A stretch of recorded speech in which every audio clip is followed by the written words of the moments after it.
A person approached through the trees ahead. French tensed as his spotted mare perked her ears toward the figures. He rode near the back of their group, a position that let him slip into anonymity, but allowed him to keep an eye on the others, step in and help where needed, then ease back just as quickly, without his presence making much of a stir. Beavertail riding in the front would meet whoever approached through the trees, assess any danger, and deal with it accordingly. Behind Beavertail, his wife Susanna never strayed far, his better-looking shadow, one might say. Maxim, another warrior, would be nearby as well, with her future husband, Adam, at her side. The others, including French, settled in between and around, with Joel and his wife, Elin, bringing up the rear, ever watchful. French never had an exact job. He was the one who adapted, stepped in to gather wood or help where needed. More often than not, he provided a story for entertainment when the rest of them needed a distraction.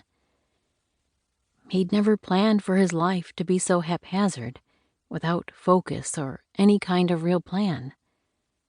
But here he was, a man of all work, yet with nothing to call his own. Maybe if he'd been able to find Colette, all this would be different.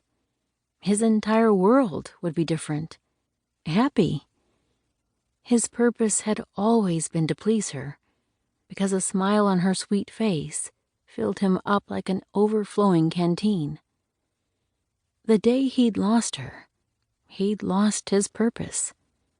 He'd never been able to find either of them again. So here he sat, riding with his friends along the edge of a cliff, watching a cluster of pines and cedars for who knew what to step through. Movement caught his eye beyond the trees, and his senses spiked. An Indian appeared through the branches.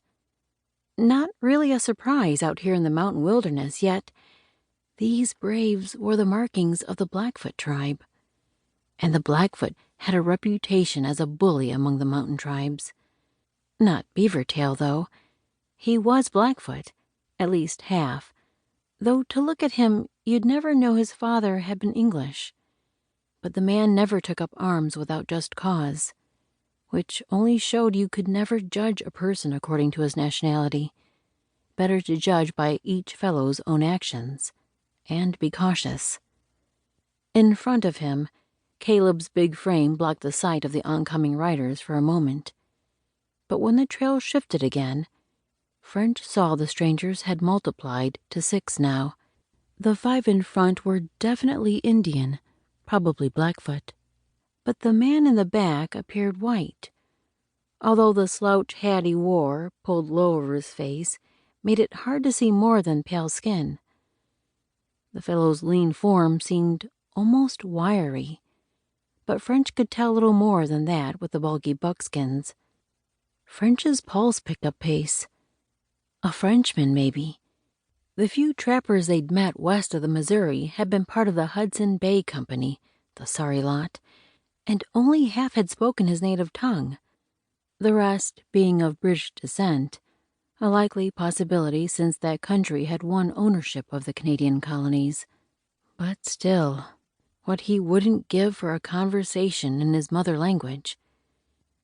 Beaver paused their group a few strides before the strangers. The high-low cadence of the Blackfoot tongue drifted on the breeze, and French tried to focus on picking out words. He'd learned enough Blackfoot through the years to know they were asking where each was headed and what their business was. Friendly conversation, it sounded like. Good.